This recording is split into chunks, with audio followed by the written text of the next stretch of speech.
أشهد أن لا إله إلا الله وحده لا شريك له وأشهد أن محمدا عبده ورسوله أما بعد فأعوذ بالله من الشيطان الرجيم بسم الله الرحمن الرحيم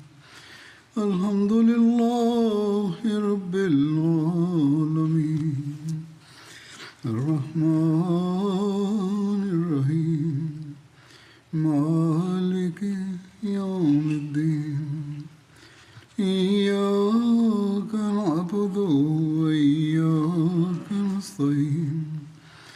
اهدنا الصراط المستقيم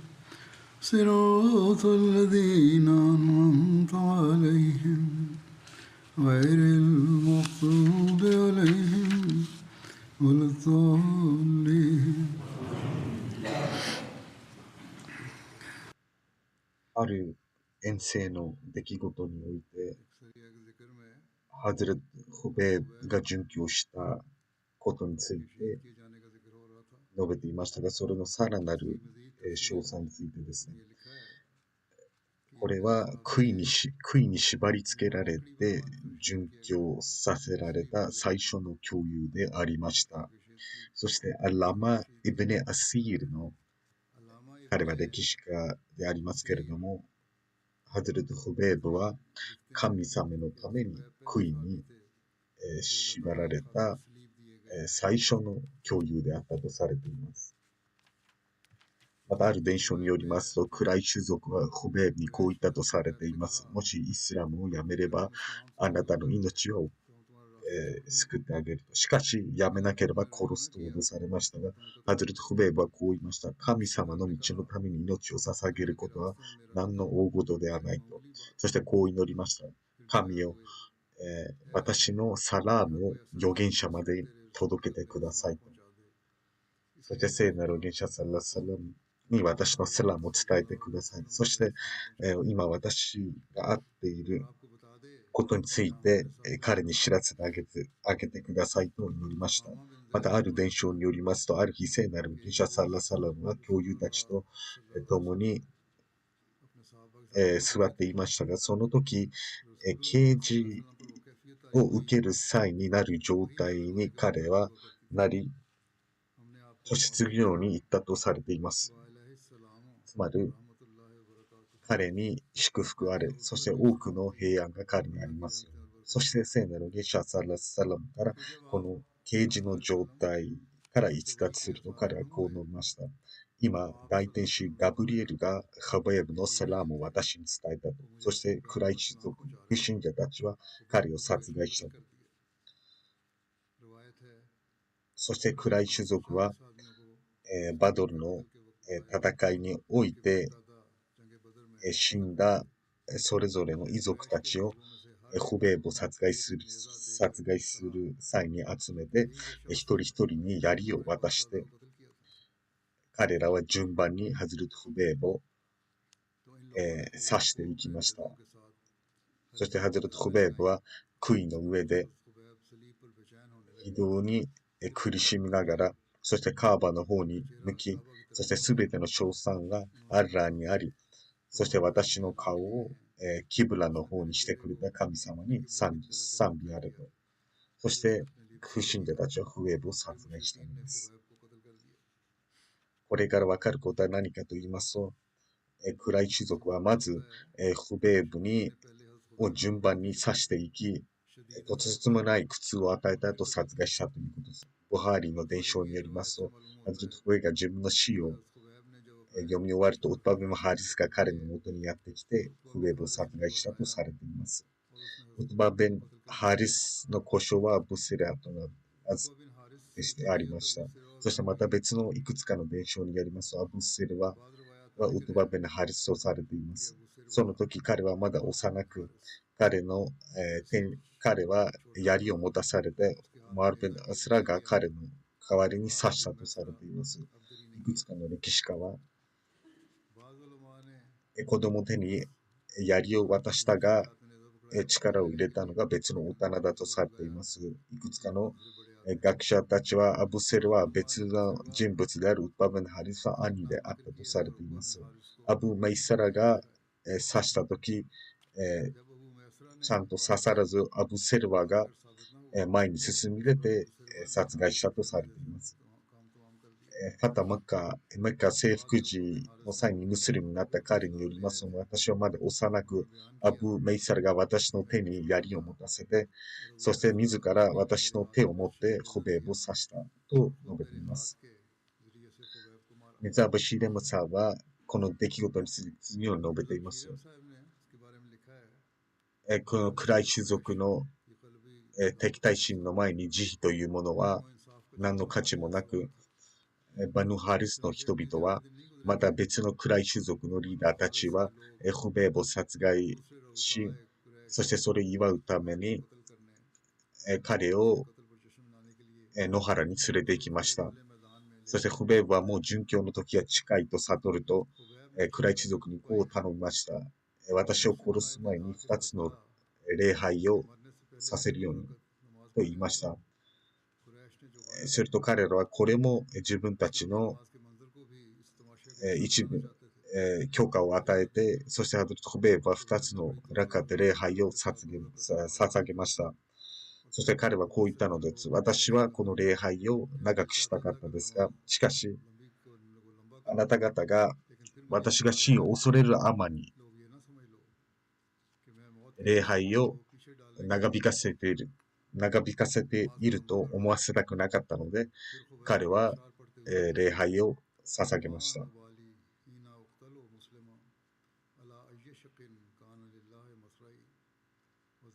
そして次のように言ったとされています。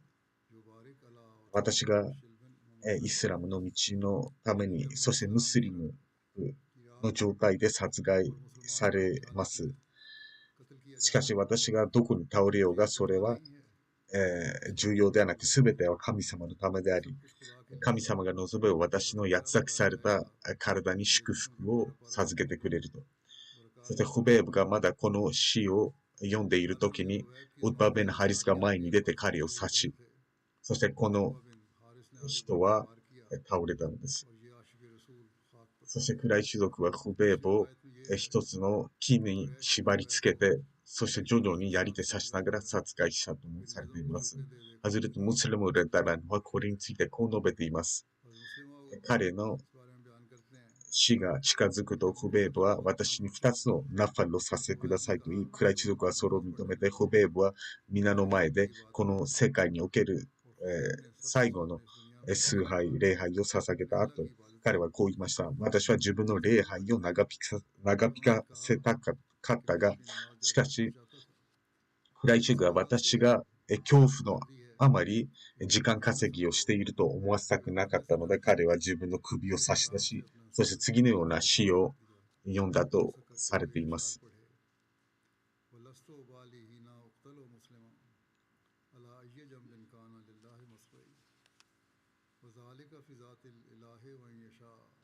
つまり、私はムスリムの状態で殺害される。私が殺害されたと、どこに倒れるかは関係ないことであり、私のすべては神様のためであり、神様が望めば私の八つ裂きされた一つ一つの部位に祝福を授けてくれると。するとジェラート、この詩を読み上げるか否か、ジェラートの剣が彼の首に降りかかり、彼は倒れたのです。ハズルト・ホベーブが、この死ぬ前に2つのナファルを捧げる最初の人物であったとされています。ラマ・ヒジラ・アスカラニによりますと、このラジーの出来事についてこう述べています。ホベーブは殉教する前にこのように祈ったとされています。つまり、神様、この私の敵対者の人々を数えておきなさい。そしてまた別の伝承によりますと、ワクトルホム、ワダドム、ワラトティアミンホム、アハダと述べています。彼らを一人一人を殺め、誰も残さぬようにしてくださいと祈ったとされています。また、フベーブが殺害される直前、彼はこう祈ったとされています。そして一人の不信者がこれを聞いたとされています。つまり神様、しっかりと彼らを数えておきなさい。そして彼の一人一人を殺害してください。すると彼は恐れのあまりそこに、寝そべったとされています。つまりこの寝そべった人物以外1年以内、ほとんどが、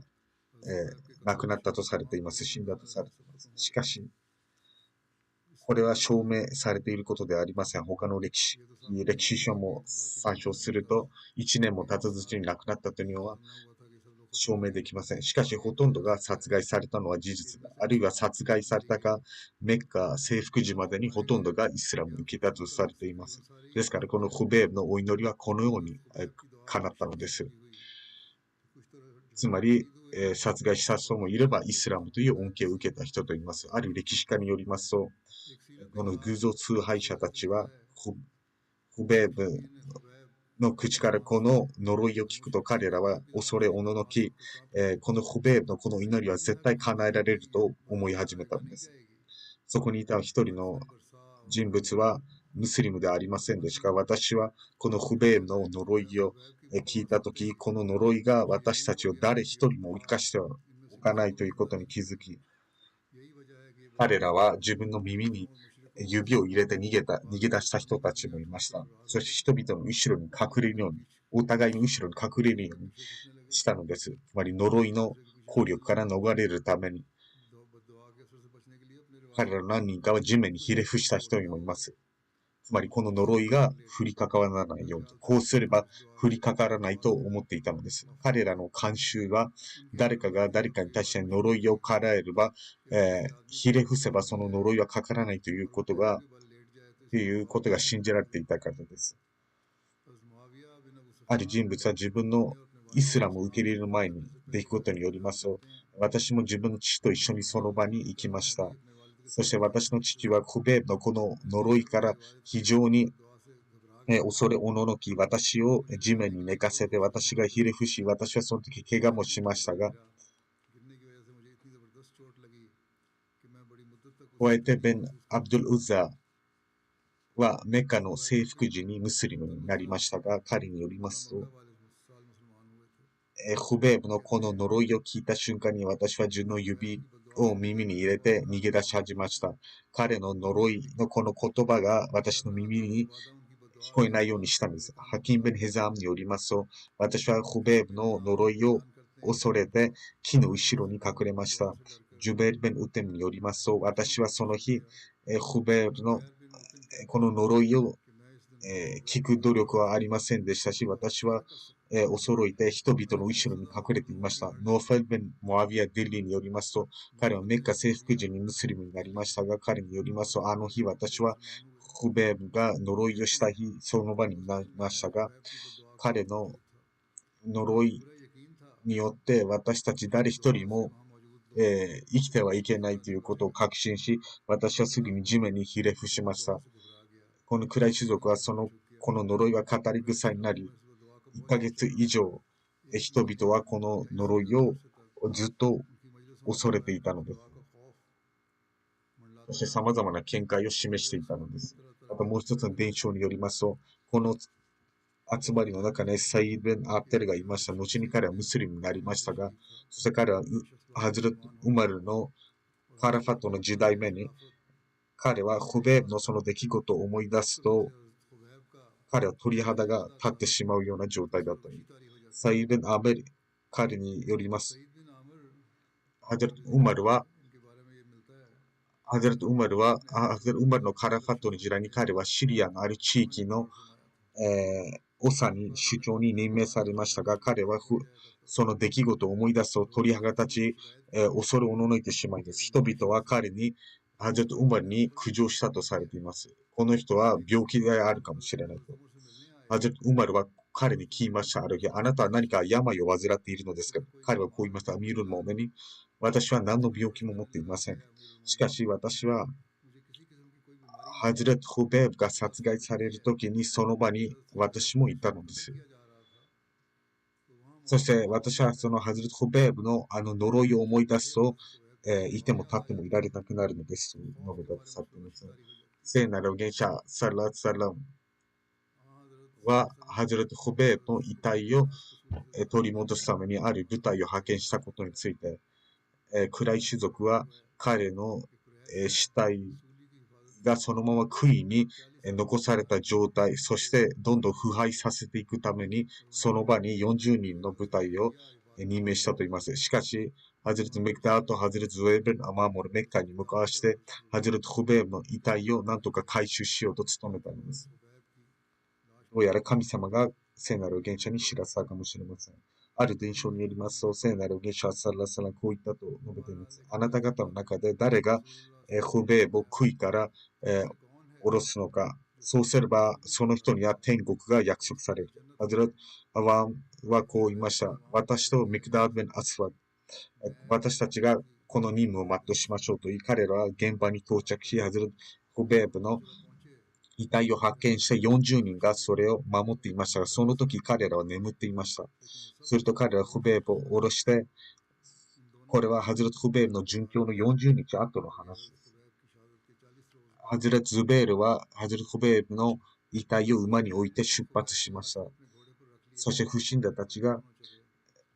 フベーブの遺体がないことに気づいて、すぐにクライ種族に知らせて、すると70人の人々が追跡のために派遣されたのです。そしてクライ種族の人々がこの二人の共有の近くに来ると、ハズル・ズベールはハズル・フベールの遺体を地面に置いて、そしてハズル・ズベールは自分のターバンを振りほどき、私はズベール・ブン・アワームである。そして彼が私の友人のメクダーであると。私たちは自分たちの子供を後ろに残した獅子である。私たちは弓をあなた方に降りかかり、あなた方を攻撃すると。もしそれが嫌なら、ここから帰っていきなさいと。すると不信者たちは恐れのあまり帰っていったのです。そしてハズル・ズベールが、ハズルト・フベーブの遺体が消えていることに気づき、あたかも地面が飲み込んだようであったのです。遺体が消えたことについて、非常に珍しい、不思議な伝承であると思いますが、しかしどのようにしてこの伝承でどのようにして遺体が消えたかわかります。とりあえず、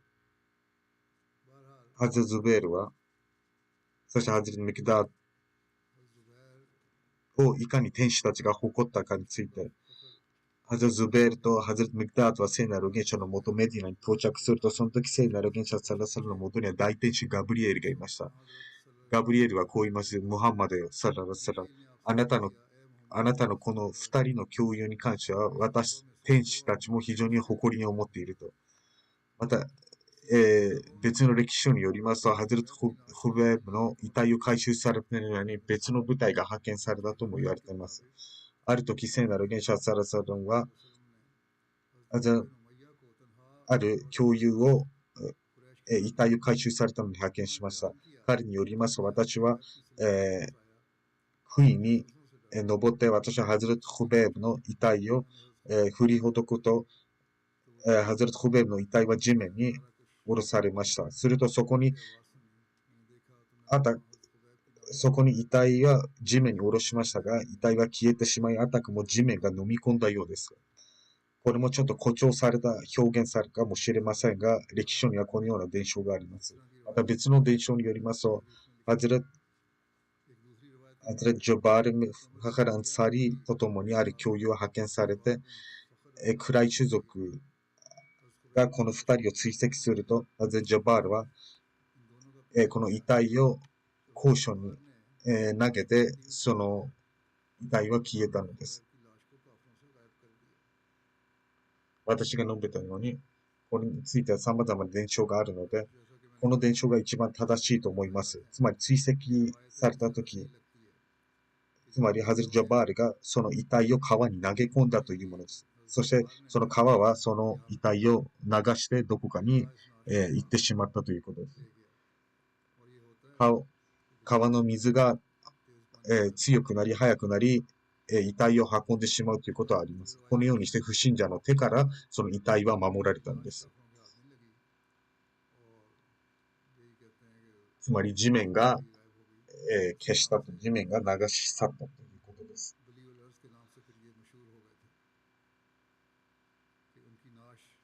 不信者たちはしたかったことはこれで、できないことになり、こうして神様は彼の遺体が傷つけられることから守ったのです。神様はこのようにしても自分の愛しい人をお守りになるのです。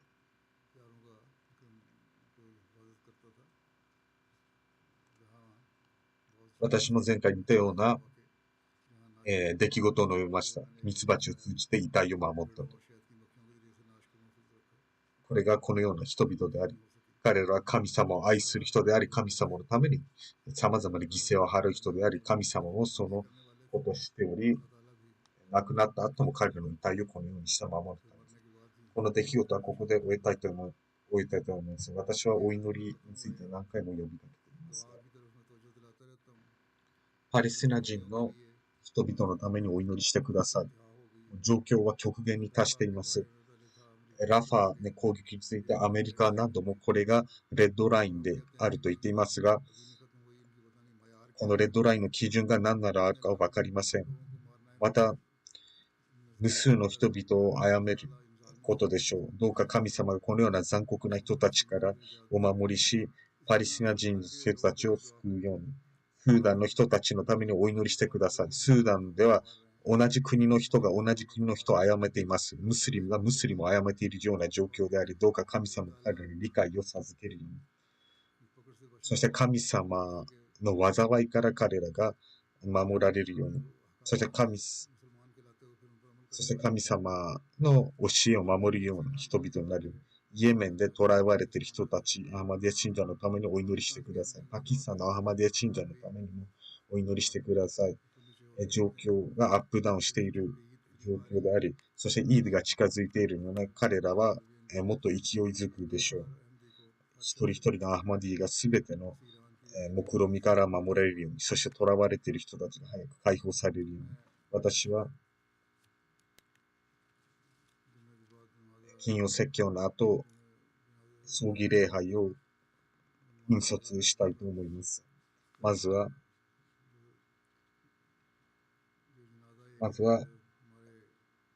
私たちの宣教師であったチョーディリ・ムニレーマさんのものです。彼は、MTA インターナショナルテレポートアメリカのディレクターでありました。彼は先日73歳で亡くなりました。インナリラヒウイナリラヒラジオ。彼の家系にアハマディアがもたらされたのは彼の、曽祖父であったモリファズルディン・アマサーブです。彼は約束されたメシアの313人の共有の中の一人でありました。チョーディリ・ムニールさんは、1973年にラブアジャミアを卒業すると、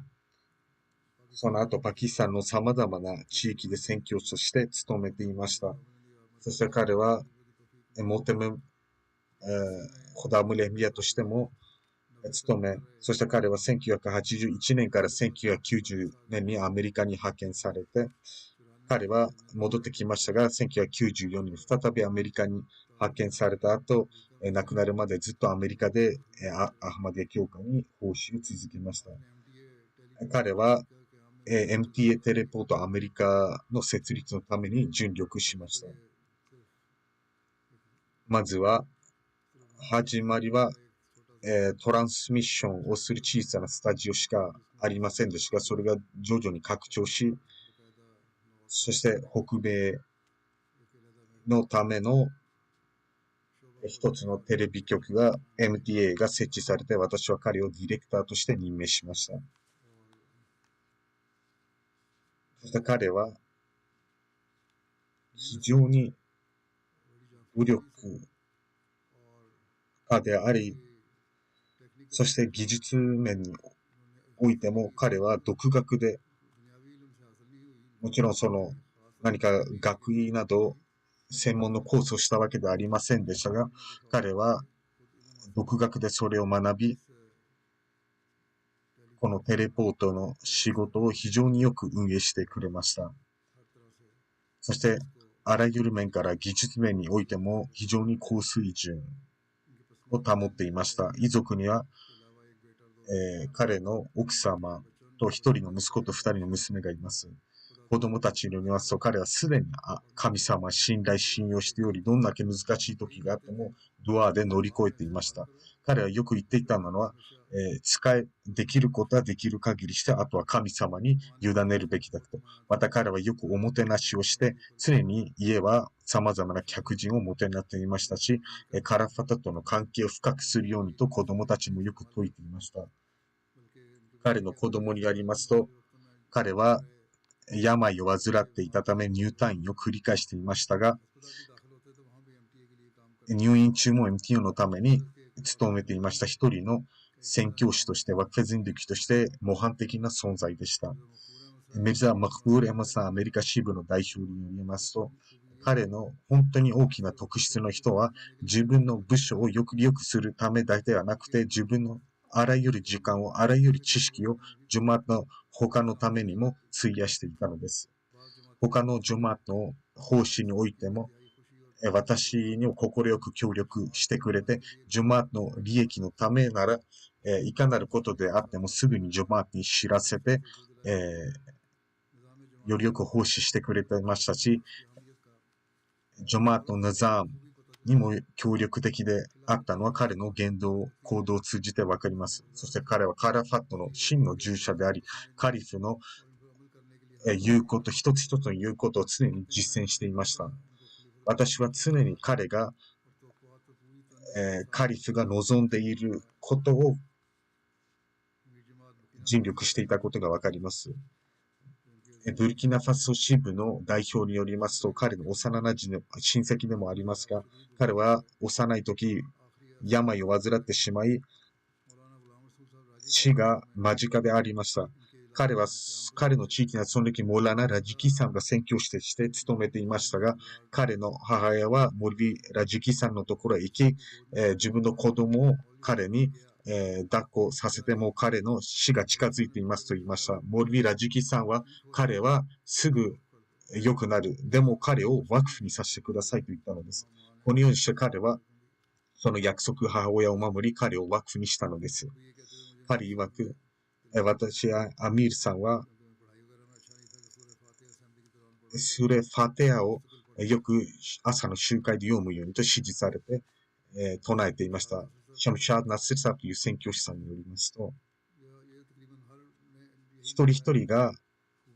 彼の特質に続いているということは、カラファットの一つ一つの言うことを守り実践していたということです。彼は病を患っていましたが、彼が重い病気を患っていることを決して誰にも見せずに、常に自分の仕事に没頭していたのです。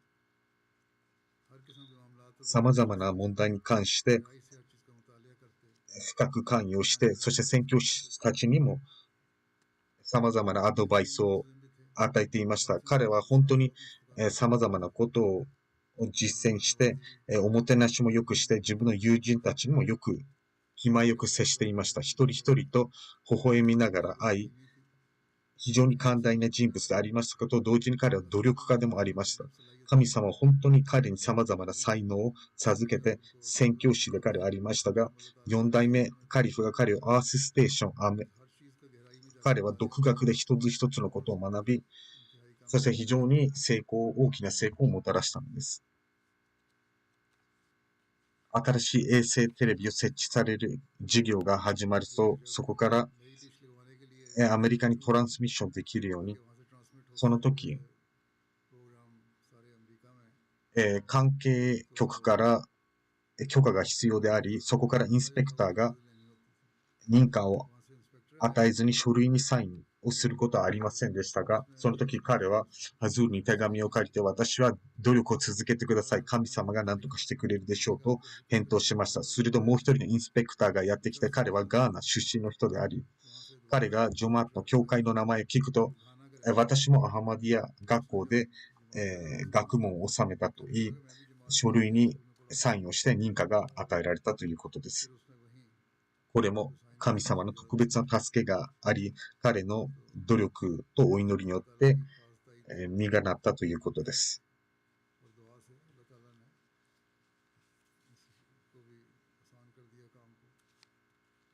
また、スリナムの宣教師ライキさんによりますと、彼がある日南米を訪問し、そして MTA の様々な情報を得て、彼は3日間スリナムに滞在しましたが、その間、私はカリフによってここに派遣されましたから、他の旅行をするのではなくて、私はそのカリフから与えられた任務を全うするといい、様々なことに関して人々を教育して MTA の設置について尽力しました。彼にまたよりますと、ある時宣教師さんが宣教師さんたちも、たまに言うことがあります。疑念が。私たちは7年間ジャミアで勉強したのにかかわらず、なぜオフィスに私たちを配置するのかと。するとチョーデリ・ムニーさんは彼に対してこう言ったとされています。それはカリフが一番よく知っていると。誰に対して何をさせるのかカリフが一番よく知っていると。宣教師であれ、私も宣教師でありますが、私は15年以上、ハズールの東大カリフの指示のもとテレポートのこの仕事をしています。技術面のこともよくしています。もしカリフが私に掃除をしてくださいと言われ、私はもう毎日何の疑念も持つことなく掃除をするでしょうと。また、ムスリムレタラのもあるときこう述べています。私たちのオフィスワーカーもある時が来れば宣教師さんたちが配置されるでしょうと。つまり他のスタッフではなくてです。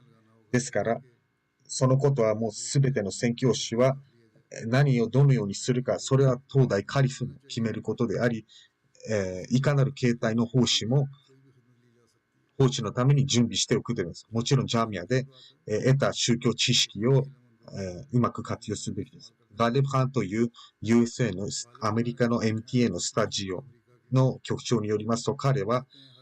常に様々な授業を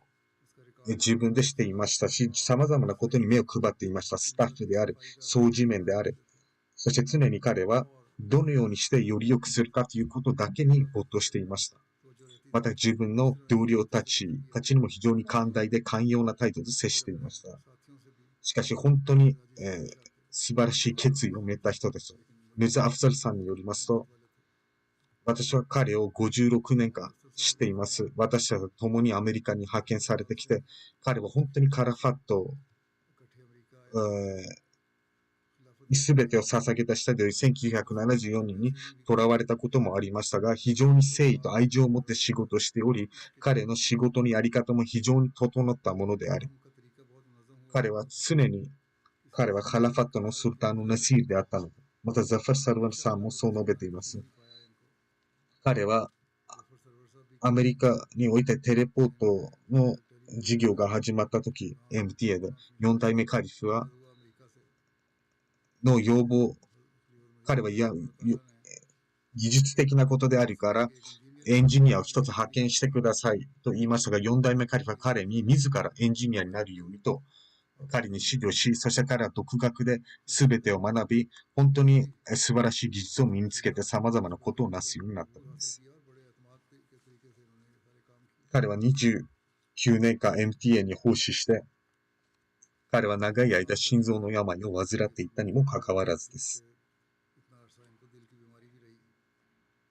この北米、南米は彼のおかげで無事に MTA を使用することができるんです。ドクター・ハミドゥ・レハマンさん、彼はアメリカのロサンゼルス在住ですが、1993年に彼は宣教師でロサンゼルスに派遣されました。彼は私たちと一緒にチーノという場所に土地を買ってモスクを建設しようと始めました。彼は本当に努力家で恐れ知らずの人でした。チーノの市長に紹介のために行き、そしてモスクを建設することを言うと市長はすぐに絶対にモスクは建てさせないと言いました。非常に怒りながら。over my dead body と述べたほどです。これを聞くや否や、チョーディリさんは情熱に駆られて立ち上がり、市長さん、モスクというのは神様を崇拝する場所であり、絶対に建てるという、そして神様のおかげでその場所でモスクが建てられて、同じ市長が謝罪し、そして彼は何度かモスクへも訪問してくれます。このように彼は非常に勇気あふれる人であったのです。ハマードさんという宣教師さん、彼の親戚でもありますが、彼はこう述べています。私が派遣された当初、様々な困難がありましたが、彼は本当に気前よく様々なアドバイスをしてくれて、いろいろと助けてくれて、無事に困難を乗り越えることができました。このように、私は様々なことにおいて彼からアドバイスを受け取っていました。ムニルシャムサーブ MTA のディレクターはこう述べています。テレポートのセットアップを彼は非常によくしてくれました。また、チョウデリ・ムニルサーブの素晴らしいことは彼は常に相談して、ジュマとお金を常にセーブしていました。そして本当に必要なものだけを買い揃えていたのです。彼の一つ一つの言動行動にカラファットへの愛情と誠意を伺うことができ、そして彼はカリフの一つ一つの言うことに従うことを常に心がけていたのです。また、MTA テレポートのディレクターでありましたが、彼は決して自分がこのような大きな成功をもたらしたとおごる、たかることはなく、常に謙虚で、どんなことがあっても、他の人に花束を持たせていたのです。彼は本当に無私無欲で MTA アメリカのために尽くしてくれました。そして北米南米においてそれを確立させたのです。そして私にも様々な事柄を彼は決して自分の重要性を解くことはなく、任されたこと、カリフから任されたことを全うすることに楽しさを感じていましたし、どうか神様が彼に許しと慈悲を与えるように、彼の地位を高めるように。また二つ目の葬儀礼拝は、アブドゥル・レフマン・カティさんのララ・ヌーケララに住んでいる人でした。彼も先日亡くなりました。インナリラヒウェナイレヒラジン。神様のおかげでウシヤ制度の一員であり、16歳の時におじのモラナ・モハマド・アルビサと共に入信して、本当に教会に対する誠意を持った人は本当に、質素な人であり、そして必ず彼は宗教のために何らかをしていました。彼の息子によりますと、本当に宗教的な側面を教育の第一として、朝学校行く前にも1から2時間ほど私たちを宗教マドロサへ送り、そして夜にしっかりと聖クラウンを朗読させていたのです。奥様は3年前に亡くなりましたが、2人の娘と4人の息子が遺族にいます。シャムソビ・モラム・ワリタは、イスラエルの主任宣教師を務めています。彼は葬儀礼拝に参列することができませんでしたが、個人に慈悲と許しを神様が与えるように。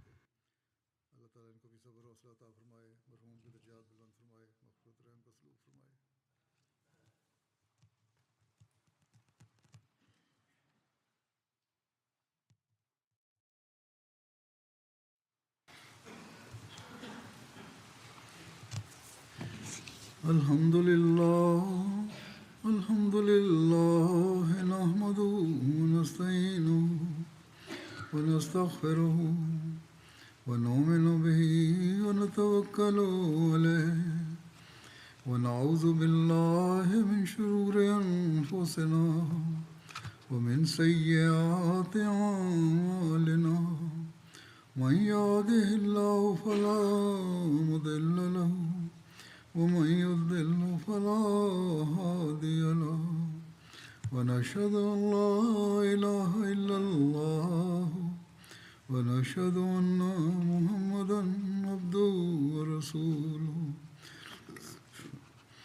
عباد الله رحمكم الله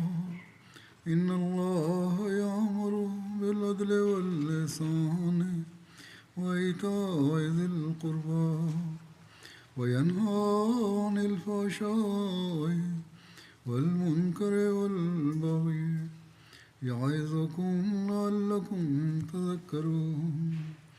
اذكروا الله يذكركم وادعوه يستجب لكم ولذكر الله أكبر.